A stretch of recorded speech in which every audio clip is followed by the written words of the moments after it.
भगवान की जय। श्री सद्गुरुदेव महाराज की जय।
देवानां च ऋषीणां च गुरुं काञ्चनसन्निभं बुद्धिभूतं त्रिलोकेशं तं नमामि बृहस्पतिम्। मंगलवार को स्वामी जी ने अनेक श्लोक, अनेक प्रकार के मंत्र के रूप में का प्रयास।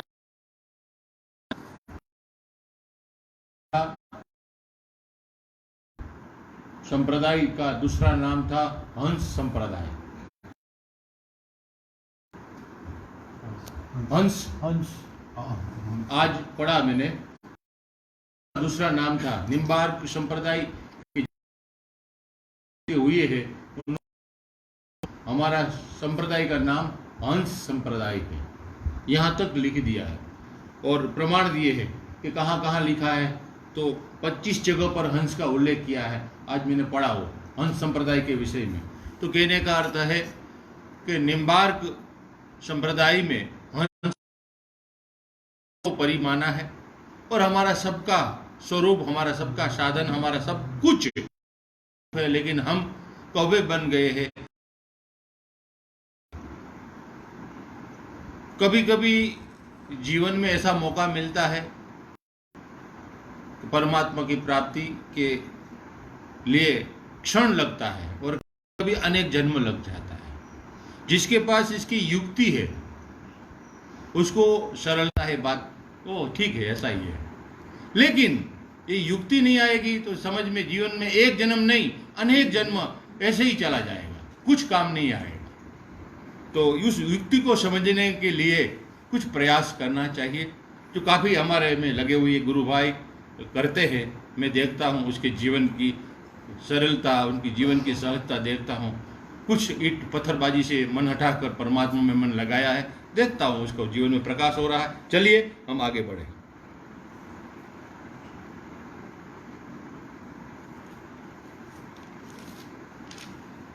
वापिस तारीफ करता हूँ मैं ये लिखने वाले की कि अक्षर अच्छे हैं इनके। जो प्रश्न लिखता है कौन है पता नहीं है, लेकिन अक्षर इसलिए मेरे कभी अच्छे नहीं हुए, इसलिए मैं इनकी अक्षर की तारीफ।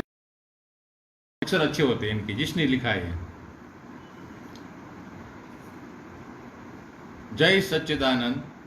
परम पूज्य स्वामी जी, दूर से चरण स्पर्श, दूर से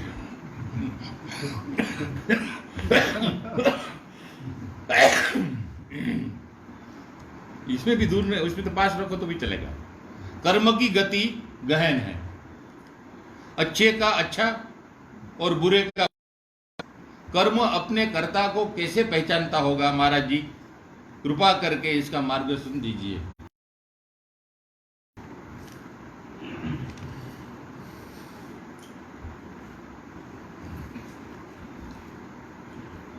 कर्ता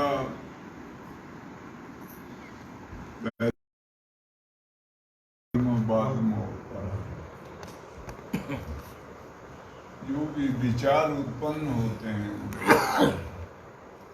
वो साक्षी के सामने होते हैं। वो विचार कर्म करवाते हैं, शरीर कर्म करता है।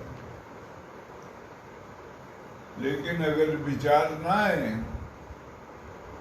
तो कर्म नहीं होगा। विचार का आना जरूरी है पहले, उसके बाद कर्म होता है। कर्म के बाद उसमें फिर ख्याल करोगे दो प्रकार होते हैं। एक होता है प्रशंसा का भाव, अच्छा लगता है कोई कर्म करा, वो अच्छा लगा तो उसका एक भाव अंदर बैठता है। और फिर ऐसा भी है बुरा भी लगता है, प्रायश्चित जैसा भी होता है। एक छोटा उदाहरण दो। नासिक से मैं त्र्यंबकेश्वर जा रहा, दो थे हम, एक और महात्मा थे मेरे साथ, बहुत पुरानी बात हो गई। तो भीड़ बड़ी भारी, तो वो भीड़ में मेरे को पुरानी आदत थी, पहले मैं घुस जाता था भीड़ में।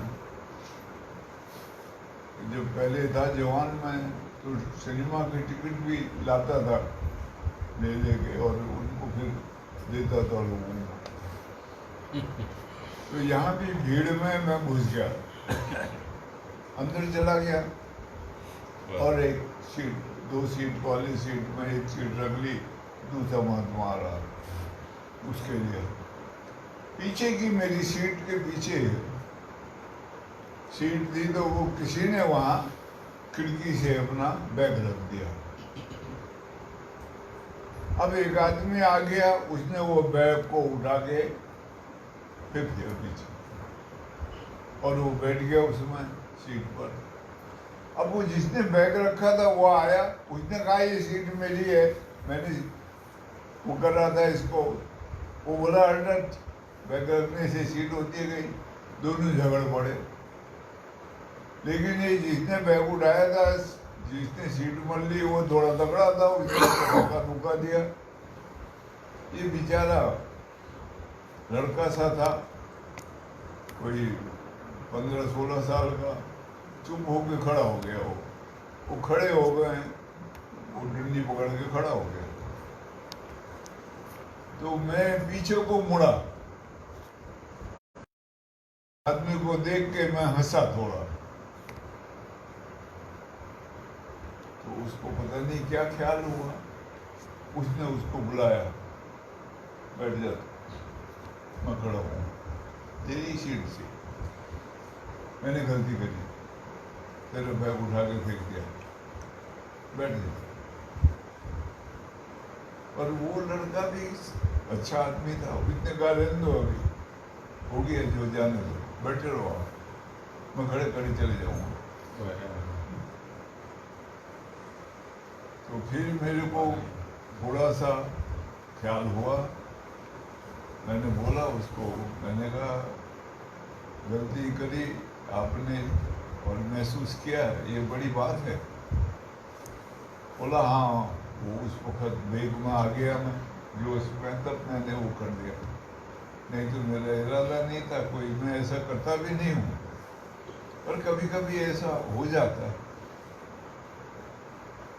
तो ऐसा कर्म के बाद में उसका परिणाम शुभ और अशुभ जो भी होते हैं, शुभ कर्म हो तो खुशी मिलती है, अच्छा लगता है। और अगर शुभ कर्म न हो, गलत कर्म हो, तो बुरा लगता है, स्वयं को भी बुरा लगता है, लेकिन हम उसको दबा देते हैं, अहंकार की वजह से दब जाता है वो। लेकिन वो दृष्टा सामने जो है, जिसके सामने विचार उत्पन्न हुए, वो गवाही देता है, कर्म का साक्षी होता है वो, हर कर्म का। और वो कर्म जो भी है, उसका सूक्ष्म रूप हमारे प्राणों के साथ चिपक जाता है। प्राण जब गति करता है तो उसके साथ वो सूक्ष्म रूप भी गति करता है। कभी ख्याल करना, यहाँ पर थोड़ा पानी डाल दे, पानी बहेगा, अगर बड़ी मात्रा है तो दूर चला जाएगा, थोड़ी होगी तो वहीं पर थोड़ी दूर जाएगा, फिर हवा लगेगी, सूख जाएगा, दिखेगा नहीं आपको, लेकिन उसकी सूक्ष्म छाया वहां पड़ी होगी।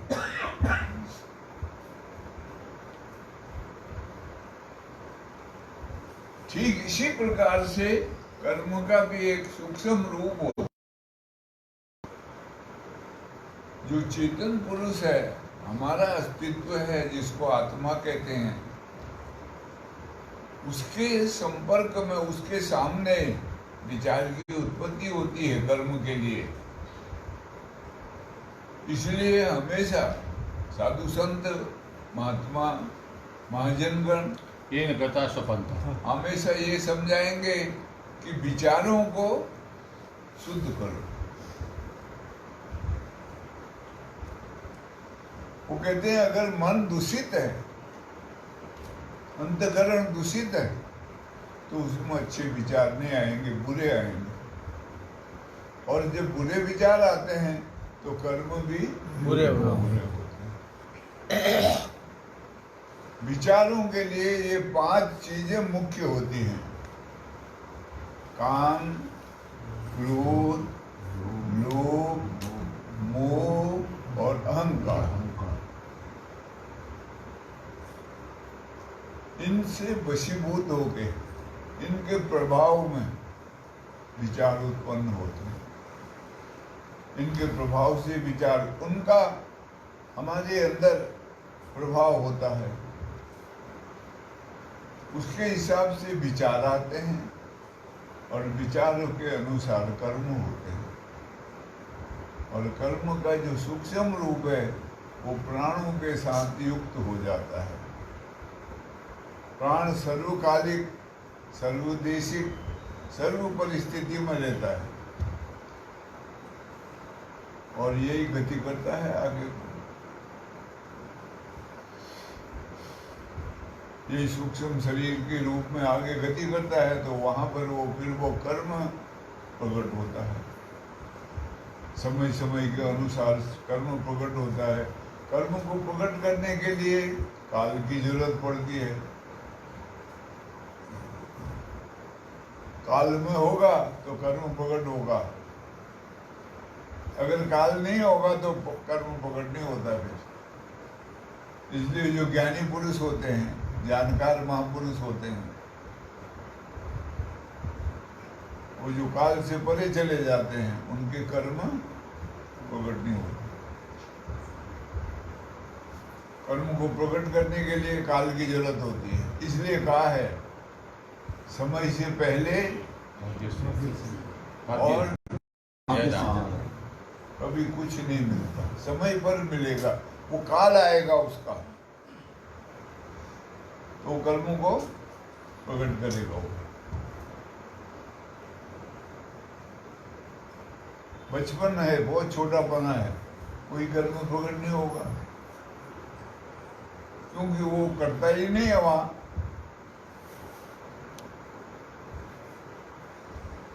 अब वो धीरे धीरे धीरे बढ़ेगा। जब 5 साल का हुआ, थोड़ी समझ आई,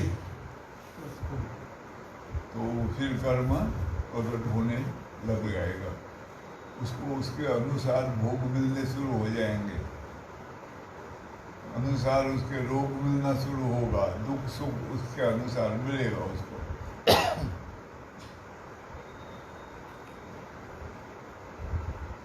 वो काल धीरे धीरे प्रकट करेगा उसको।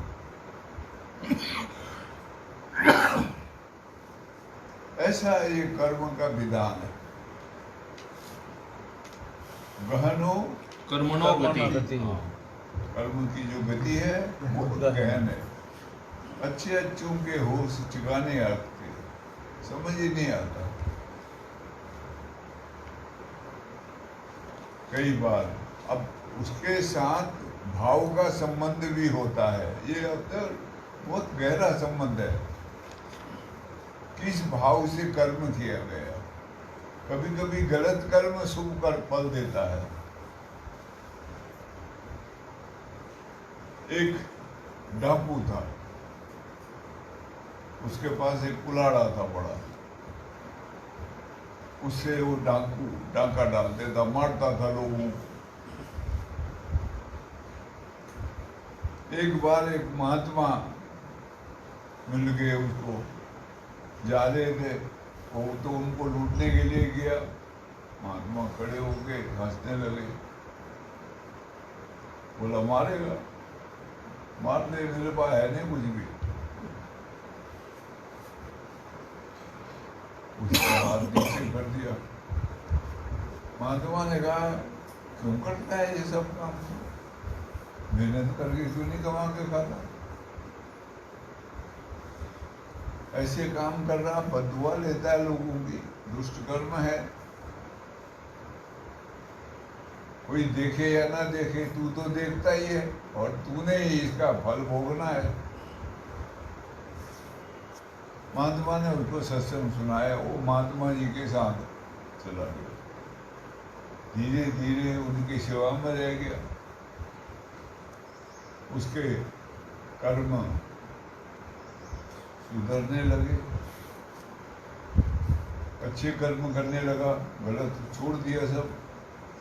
महात्मा जी का शरीर पूरा होने का टाइम आया, वो शरीर छोड़ के जाने लगे। तो उसने रोने लगा, मेरे कर्म कब खत्म होंगे, जो गलत काम किए वो खत्म हो जाएंगे। बोला हाँ हो जाएंगे। कैसे, कब, मेरे को कैसे पता लगेगा। तो बोला तूने जो हत्याएं करी, लूटपाट करा, कैसे करा, तो फर्स्टे से, कुल्हाड़े से। बोला इसमें जब पुंगर आ जाएंगे इसको गाड़ दिया।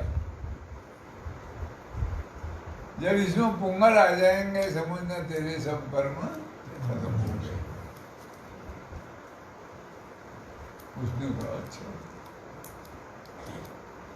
तो वो अब लोगों को पानी पिलाए, किसी को कमा के लकड़ी उकड़ी काट के लाए जंगल से, साधु संतों की सेवा करे, और एक आना दो आने मिले तो एक आना खुद खर्चे, एक आना साधु संतों को खिलाए। ऐसे काम में लग गया।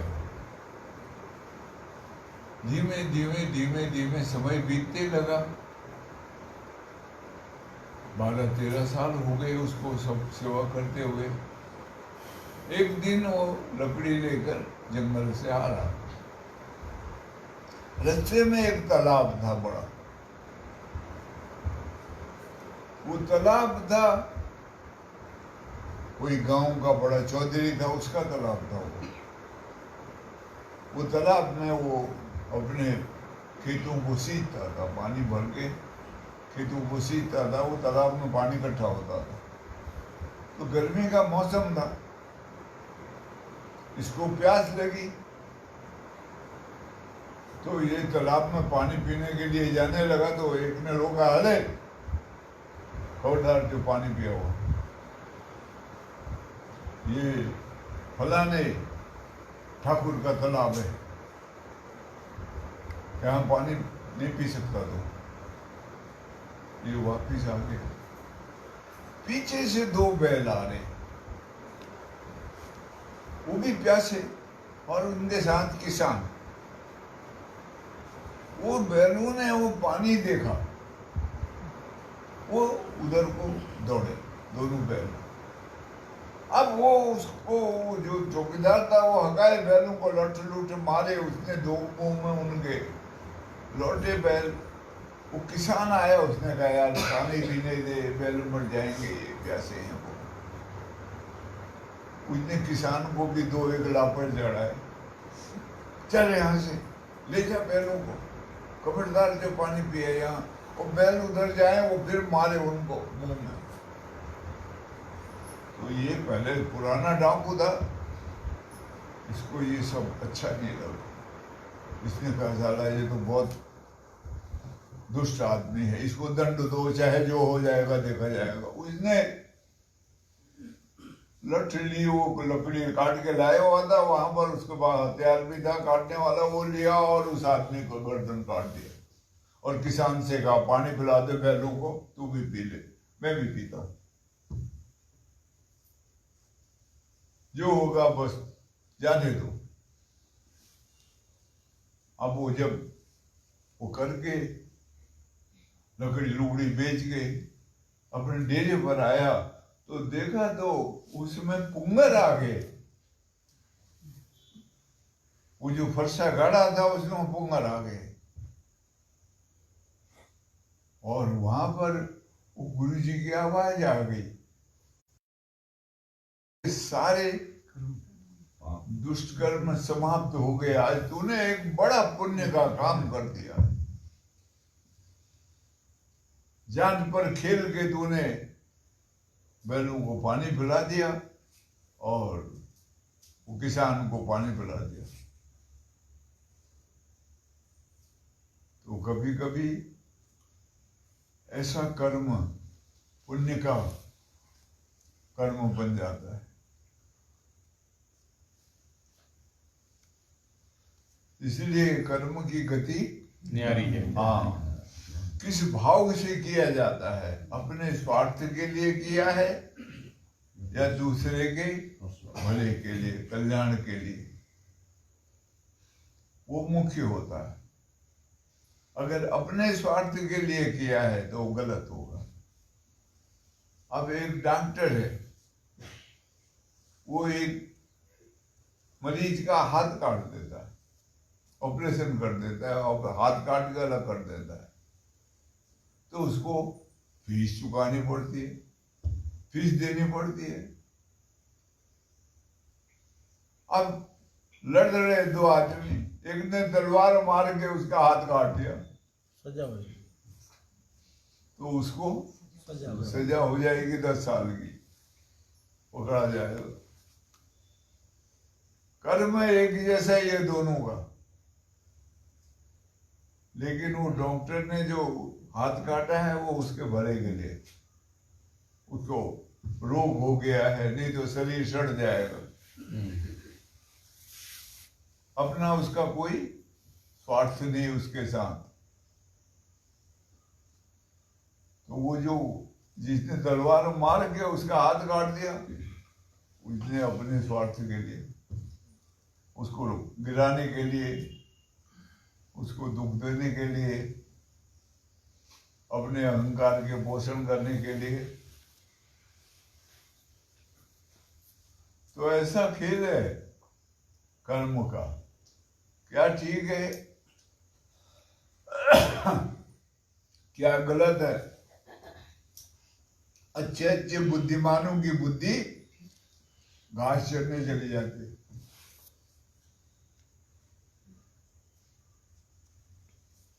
तो कोई भी कर्म, शुभ कर्म हो, उससे पहले उसके विचार आते हैं। वो विचारों का जो साक्षी होता है वो हमारा अपना स्वरूप ही होता है, वही साक्षी तो होता है, वही हमको फल देने के लिए आगे प्रस्तुत करता है।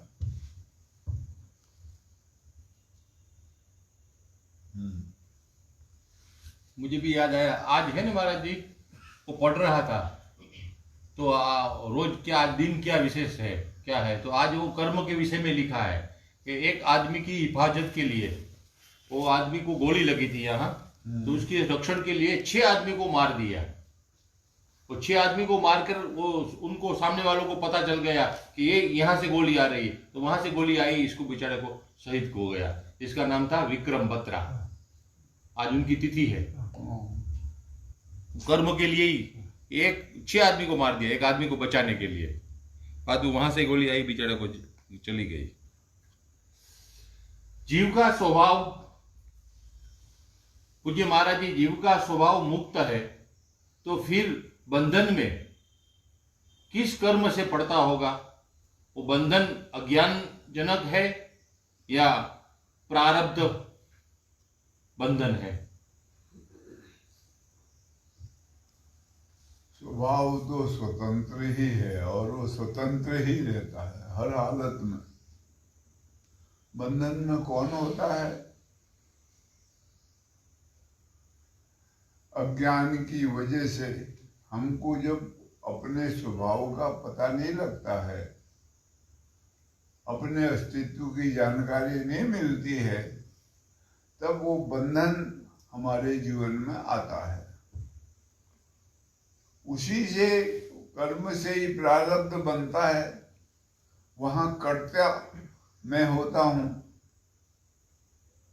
जब कर्ता मैं होता हूं तब उसका भोगता भी मैं हूं। वही है मुख्य उद्देश्य। गीता समझाने का मतलब यही था। भगवान यही कहते हैं कि तू कर्ता मत बन, कर्म कर पर अकर्ता होकर के। इसलिए वो आखिर में बोला है, सर्वधर्मान परित्यज्य मामेकम शरणं व्रज अहम त्वां सर्वपापेभ्यो मोक्षयिष्यामि मा शुच। कहते हैं सब धर्मों को छोड़ दे। अब वो धर्मात्मा आदमी है, उसको लगा कि ये तो मेरे पितामह हैं, ये मेरा ताऊ है, ये मेरा चाचा है, ये मेरे भाई हैं, नाते रिश्तेदार हैं। इनको अगर मैं मारूंगा तो नरक को जाऊंगा, तो मैं युद्ध नहीं करूंगा। अब एन मौके पर ऐसा बोले तो उसको कायर कहेंगे, डरपोक कहेंगे, छोड़ दिया। लोग तो देखेंगे नहीं इसके भाव क्या आए, वो तो कर्म को देखेंगे। तब वहां भगवान समझा रहे हैं, तू नहीं मारेगा तब भी मर जाएंगे ये, क्योंकि यहाँ संसार में कोई जिंदा कभी नहीं रहता है, मर ही जाने वाले हैं सब। हम आज जिंदा हैं, पता नहीं कल का क्या होने वाला है। हम पैदा काहे के लिए हुए? मरने के लिए। मरने के लिए चल रहे हैं हम। एक एक दिन मरता जा रहा है, एक एक महीना, एक एक साल मरता जा रहा। जैसे कोई चल पड़ा, एक एक कदम, दो दो कदम। पठानकोट जाना है तो पठानकोट के लिए चलेगा, और आखिरी में एक कदम पठानकोट में पड़ेगा तो वो यात्रा पूरी हो जाएगी। ऐसे ही हम मर रहे हैं रोज के रोज। मरने के लिए पैदा हुए, यहाँ इसका नाम है मृत्यु लोक। यहाँ सब जितने भी पैदा होते हैं वो सब मरने वाले होते हैं। कोई चीज स्थिर नहीं होती यहाँ। कोई थोड़े दिन ज्यादा जी जाता है तो थोड़े दिन कोई कम जीता है। ये भी हमारे हिसाब से है, वो काल का हिसाब, नहीं तो वहां नहीं है। वहां सबके लिए एक ही है काल, बराबर।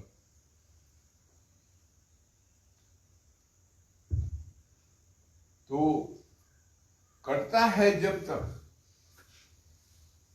तब तक कर्म का फल भोगना पड़ेगा। जिस दिन कर्ता खत्म हो जाएगा, इसलिए भगवान कहते हैं तो कर्ता बना छोड़ के मेरी शरण हो जा। वाह भाई। तेरा कर्ता बना दूर हो जाएगा, फिर जो मैं कहूंगा वो तू करेगा। तेरा अपना कोई भाव भी नहीं है और तेरा अपना कोई क्रिया भी नहीं। सब क्रिया भाव जो है वो सब मेरी जिम्मेवारी होगी। जब भी मनुष्य परम ज्ञान को उपलब्ध होता है, पूर्ण जानकारी प्राप्त होती है, तो वो भगवत शरणागति से ही होती है। वाह।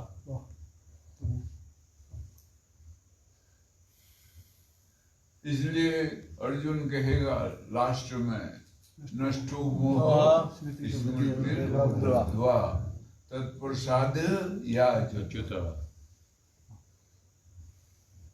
मेरा मोह नष्ट हुआ और मेरी सुरता घर आ गई। बाहर भाग गई थी वो, सबकी सुरता बाहर भाग जाती है,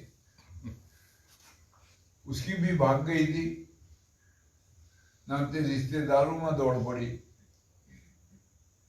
खींच के ले आया वो, भगवान की वाणी से समझ आ गई, उठा लाया वापिस। मेरा मोह नष्ट हुआ और मेरी सुरता कर आई, अब आपकी आज्ञा का पालन करूंगा।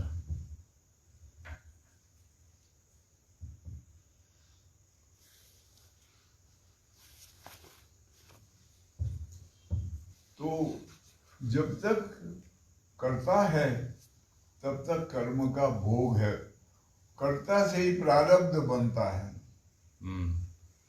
कर्ता से ही क्रियामान होता है, कर्ता ही सब कुछ है। जब ज्ञान होता है, समझ आती है, पूर्ण समर्पण होता है, तब कर्ता समाप्त हो जाता है। कर्म समाप्त नहीं होता कभी, कर्म रहेगा लेकिन कर्ता नहीं रहता है। फिर वो कर्म बांधने वाला नहीं होता है। और ज्ञान के होते ही वो जो वास्तविक सत्ता है, चेतन तत्व है, हमारा आत्मा, उसके साथ युक्त हो जाता है, वो एक हो जाता है और वो नित्य है, शुद्ध है, बुद्ध है और मुक्त है। अभी भी हर हालत में वो मुक्त ही है, इसलिए उसके साथ संबंध जोड़ते हैं। क्यों कहा? आत्मज्ञान बिना सब व्यर्थ है करके।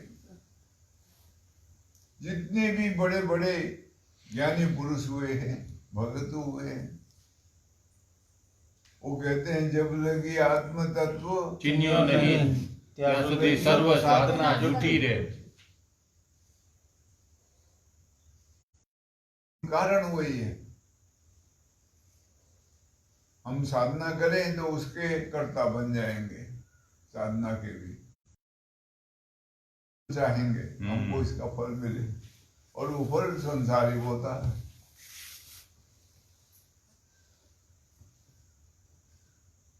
तो फिर वहीं आ जाते हैं हम भी।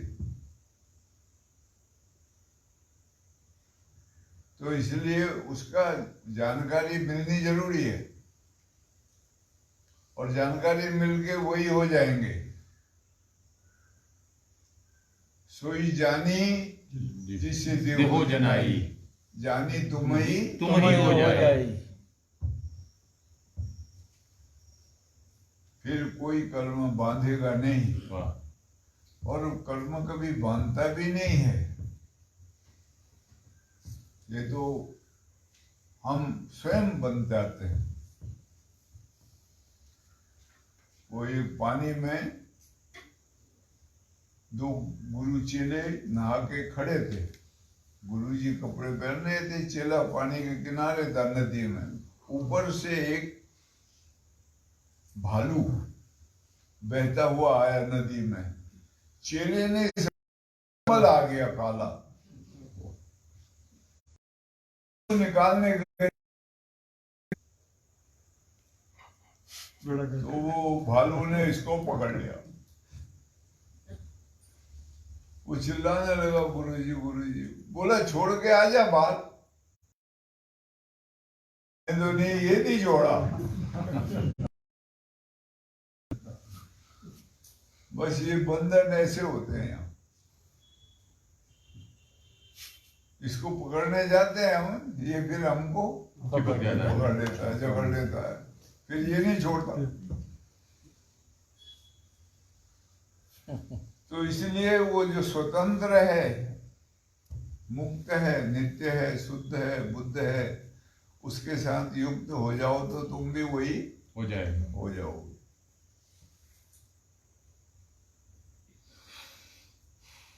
फिर मैं नहीं रहेगा, वही रहेगा। जब तक मैं है तब तक बंधन है। जब वही हो गया तो कुछ फिर नहीं। बंधन कभी नहीं होगा। न हम देहो न च अन्योपि ब्रह्मेवाहम न शोक भाग सच्चिदानंद रूपो हम नित्य मुक्त स्वभाववान।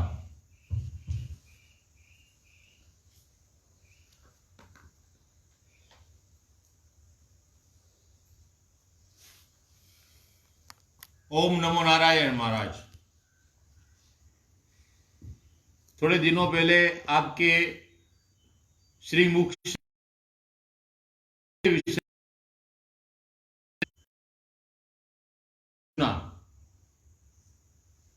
महाराज जी, स्फोट नाद रूप है, कृपया मार्गदर्शन दीजिए। स्फोट नाद रूप है या बिंदु रूप है, कृपया मार्गदर्शन दीजिए। स्फोट हाँ।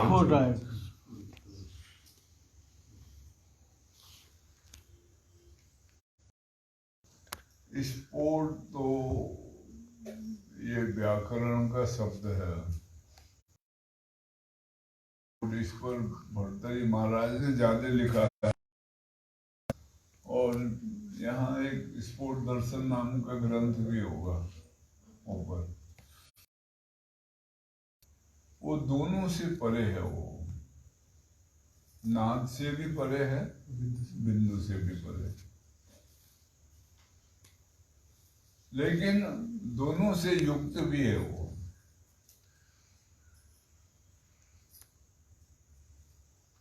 जो कल्प के आदि में ईक्षण उत्पन्न हुआ था, उस स्पर्ण से स्फोट तत्व प्रकट हुआ। स्फोट होता है तब नाद होता है। जैसे बाहर फटाका फोड़े तो आवाज होगी। अब फटाका जो से अलग है। वाह। फटाके के फूटने से आवाज आती है। फटाका आवाज से परे है। वाह भाई। अब जो फटाका है वो शब्द है, समझो। फिर क्या हुआ? प्रकाश। किसी ने बोल दिया, समझ आ जाए कि फटाका फूटा, वो बिंदु है। समझ में आ गया। ये तो बहुत गूढ़ है, थोड़ा विश्लेषण करना मुश्किल पड़ेगा। वो जो फटाका था वो शब्द से परे, शब्द हुआ और उसका प्रकाश हुआ, ज्ञान हुआ, समझ आई, वो बिंदु है।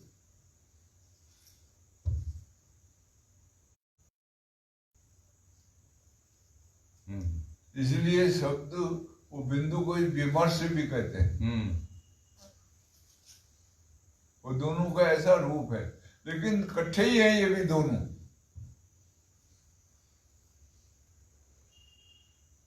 शब्द के साथ ही बिंदु भी है,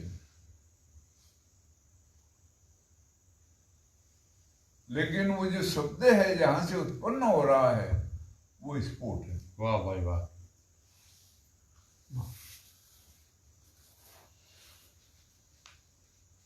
भर्तृहरि महाराज ने अपने वाक्यपदी में इसका विवरण दिया। ग्रंथ में ज्यादा इसका विवरण है। इसके बारे में और समझाया नहीं जा सकता।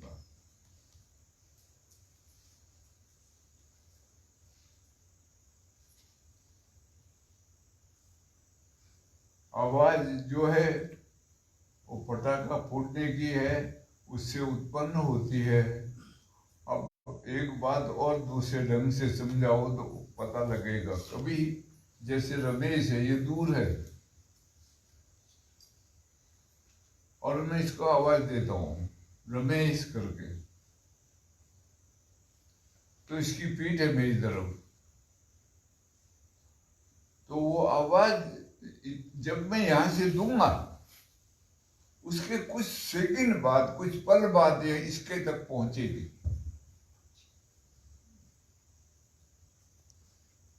तो ये मुड़ के देखेगा मेरे को।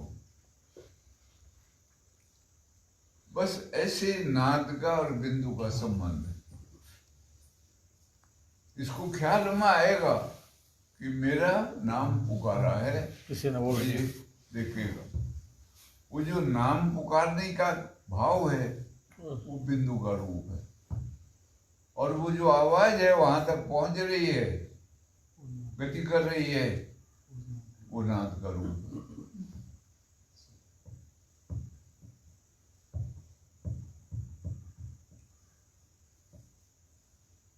लेकिन माध्यम क्या है? वो आवाज है।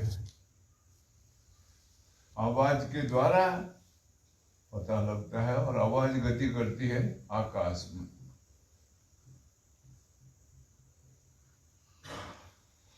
कई कई ढंग से ऐसे समझाने का प्रयास किया गया है, फिर भी समझ में नहीं आएगा, क्योंकि सूक्ष्म है अतिशय।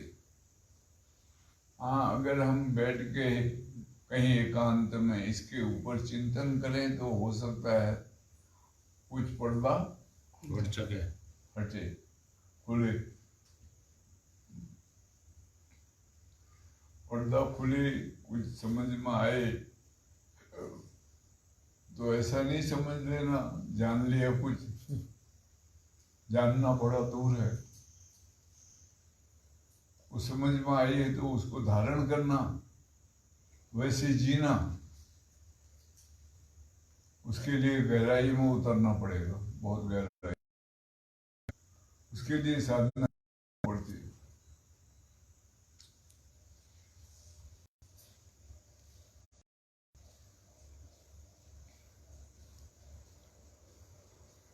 इसलिए जो वेदांतम शब्द है वो पहला शब्द है आत्मा वारे द्रष्टव्य श्रोतव्य मंतव्य। इतना खत्म नहीं है, श्रवण और मननी नहीं है, निधि ध्यासितव्य। उसको धारण करना, उस पर अमल करके उस हिसाब से जीना सीखना, तब वो समझ आएगा पूरी तरह से, तभी समझ पाएगा। नहीं तो बुद्धि जिस वक्त शरीर छोड़ता है आदमी, समाप्त हो जाती है, खत्म हो जाती है, काम नहीं देती, जड़ हो जाती है। बुद्धिमान से बुद्धिमान आदमी भी निर्बुद्धि हो जाता है। और कभी कभी तो प्रत्यक्ष देखने को मिला, राहुल एक बड़ा भारी बुद्धिमान आदमी था, राहुल, उसका नाम था राहुल सांकृत्यायन। 8 भाषा जानता था, स्पीच कर सकता था 8 भाषाओं में, और वैसे तो 17 भाषा जानता था। तिब्बत से वो उनका साहित्य चोरी करके ले आया था। वो एक आदमी उसके साथ था, वो मेरे को मिला था फुल्लू में, उसने मेरे को बताया था कि मैं वो जो साहित्य था बोझ उठा के मैं लाया था उनके साथ। लेकिन वो कहता है मैं उनके साथ में तिब्बत गया था, तिब्बत से आया था। राहुल सांकृत्यायन नाम था, बड़ा भारी विद्वान था। उसने 9 शादियां करी थी।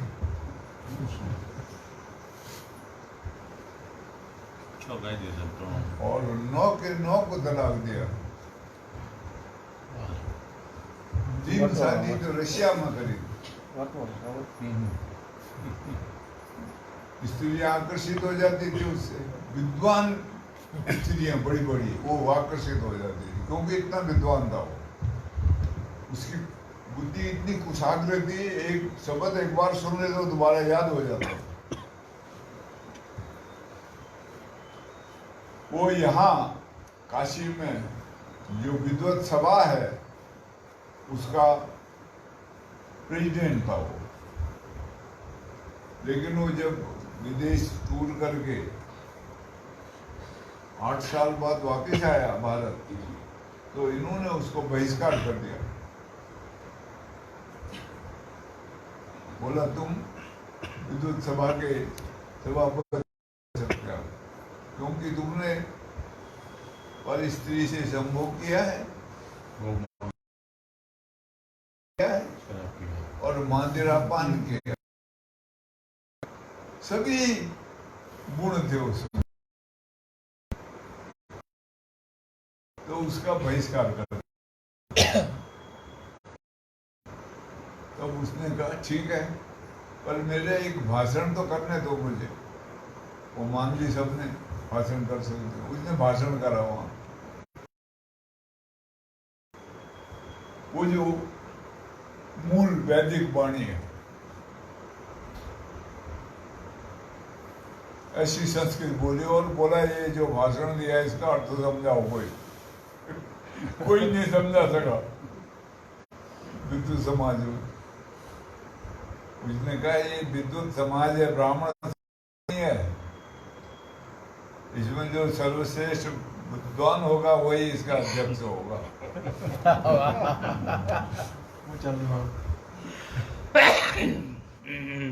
तो फिर अध्यक्ष बन गया। और अभी 79 में उसका शरीर छूटा ना, 63 में शरीर छूटा।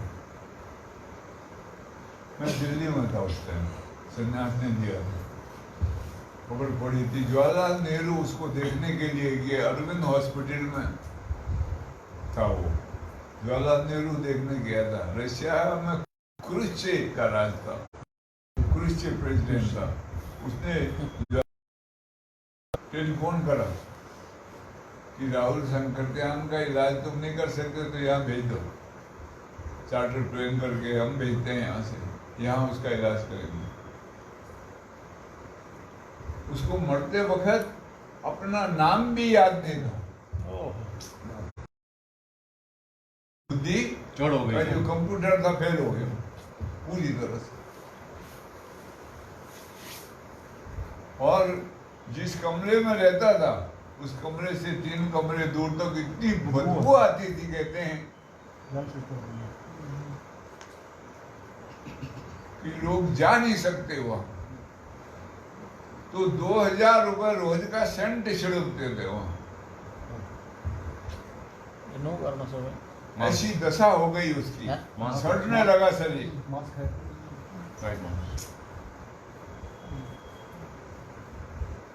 फिर वो 63 में, अभी उसकी शताब्दी मनाई थी इन्होंने थोड़े समय पहले, शरीर छूटा। तो कई बार यहाँ पर ही फेल हो जाता है, बुद्धि का इंस्ट्रूमेंट फेल हो जाता है।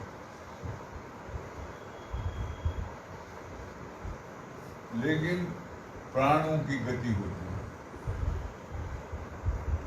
इसलिए जितना ज्यादा से ज्यादा संबंध प्राण से जोड़ सको ये बहुत काम आएगा, इस लोक में भी और परलोक में भी।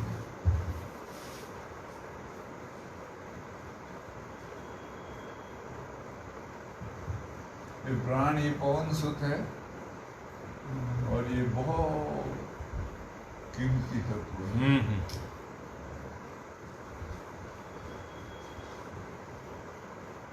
ये बहुत ही कीमती है, इसलिए हनुमान जी की पूजा अक्सर बहुत ज्यादा होती है। ये 11वां रुद्र है ये, इसके निकल जाने से सब रोते हैं। जो रुला दे सबको उसको रुद्र कहते हैं।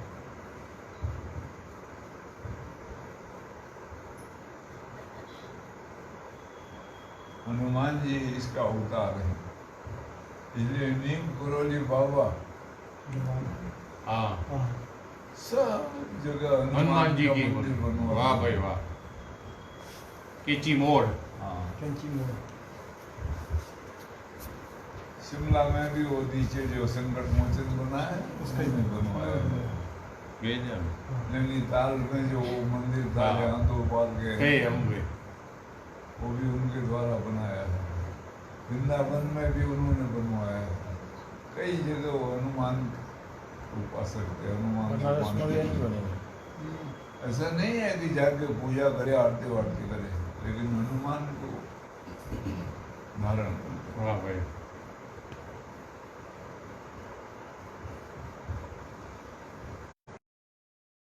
दूत है, नाम दूत अतुलित बलधामा अंजनी पुत्र पवन सुत। अंजनी का पुत्र है, दिखता नहीं, पवन सुत नाम।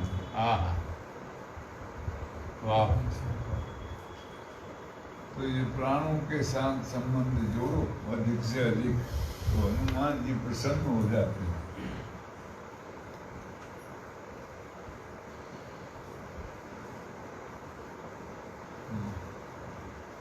पुस्तक का नाम याद कर रहा हूँ, नाम याद नहीं आ रहा है। आपने मुझे वो वहाँ के ये ले लो, ये राहुल सांगतियन का बुक लिया था, भूत विटपम, क्या नाम था? विटपम, वो तो विनय विटपम। हाँ विनय विटपम। मैं कब से याद कर रहा हूँ, कोई नाम कुछ याद नहीं।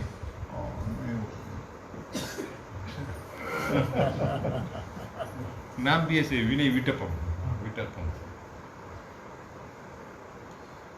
प्रज्ञा एवं विवेक भिन्न है या अभिन्न है? कृपया मार्गदर्शन दीजिए। साधारण भाषा में विवेक बोलते हैं। संसार में जो बुद्धि है वो होशियारी कहलाती है, बुद्धिमान होशियार आदमी। लेकिन परमार्थ खोज में जब बुद्धि लगती है तो वो विवेक की जरूरत पड़ती है वहाँ। और प्रज्ञा अंतर से प्रकट होती है। विवेक का ही रूप है वो, उसको ऋतुम्बरा प्रज्ञा करके बोला है पतंजलि महाराज ने। और वैदिक शब्द है वो प्रज्ञा है।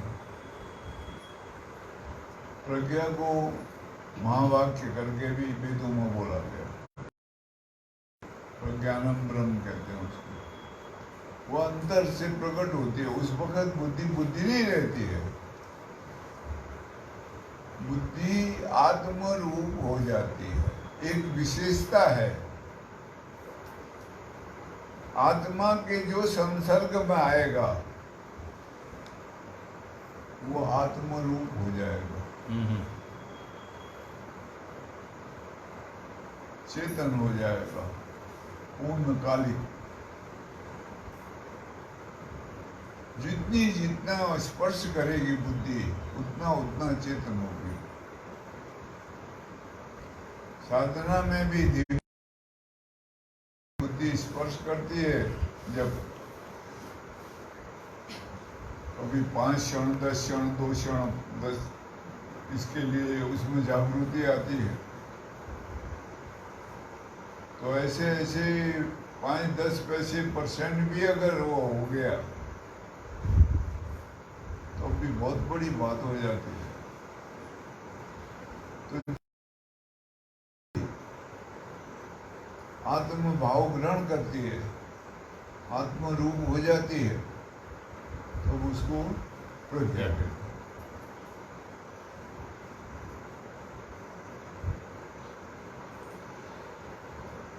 प्रज्ञा और विवेक वैसे समांतर शब्द हैं। आम बोलचाल की भाषा में विवेक कहते हैं। विवेक से संसारिक लोग भी लग जाते हैं। संसार में भी कहते हैं बड़ा विवेकी पुरुष है, कोई अच्छा विचारवान हुआ तो उसको कहते हैं विवेकी पुरुष है। लेकिन प्रज्ञा संसार में नहीं लगती है।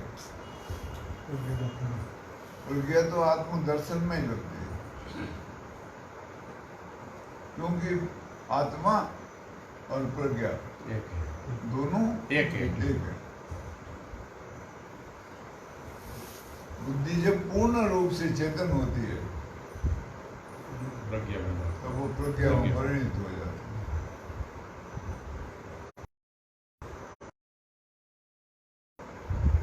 भगवान श्री कृष्ण को बहुत से साधु संत प्रज्ञा का अवतार मानते हैं।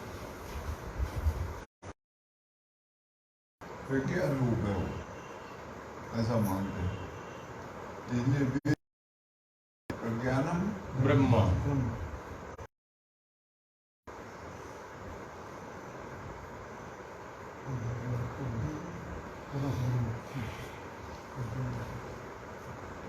हो गया? हाँ जी। चलो।